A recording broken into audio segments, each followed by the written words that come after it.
اب اس کے ساتھ ہی ناظرین آپ کو بتائیں کہ پاکستان مسلم لیگ نون کی نائب صدر مریم نواز کی وہاڑی آمد پر لیگی رہنما ایم پی اے پی پی 232 کے صدر بلال اکبر بھٹی کی قیادت میں ہزاروں کی تعداد میں ریلی اپنے قائد کے استقبال کے لیے وہاڑی روانہ ہوئی۔ اسی حوالے سے ہم مزید احوال بتا رہے ہیں ہمارے نمائندے خالد محمود جٹ۔ جی خالد، آگاہ کیجیے گا۔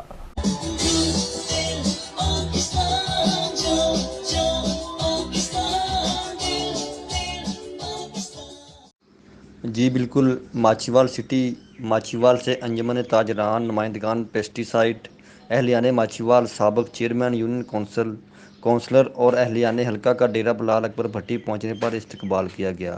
یوتھ صدر پی پی 232 راشد سیف جٹ، یوتھ صدر ماچھیوال سٹی علی اکرام اوان، معظم اوان نے ریلی کی قیادت کرتے ہوئے سیاسی رہنماؤں کے گلوں میں پھولوں کے ہار پہنائے اور ریلی کے شرکاء پر پھولوں کی پتیاں نشاور کیں۔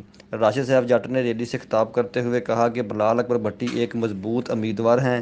ماچھیوال ہمیشہ مسلم لیگ نون کا گڑھ رہا ہے اور ہم انشاءاللہ پہلے بھی اور آنے والے الیکشن میں بھی اپنے رہنما بلال اکبر بھٹی کے ساتھ کھڑے ہیں اور ان کا بھرپور ساتھ دیں گے۔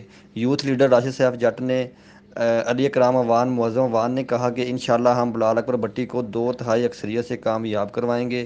بلال اکبر بھٹی نے وہاڑی پہنچنے پر ریلی میں علاقہ بھر سے ہزاروں کی تعداد میں شرکت کرنے والوں کا شکریہ ادا کیا اور کہا کہ حلقہ کی عوام نے میرے اور میرے قائد مریم نواز سے جو بھرپور محبت کا اظہار کیا، یہ کبھی نہ بھولنے والا منظر ہے۔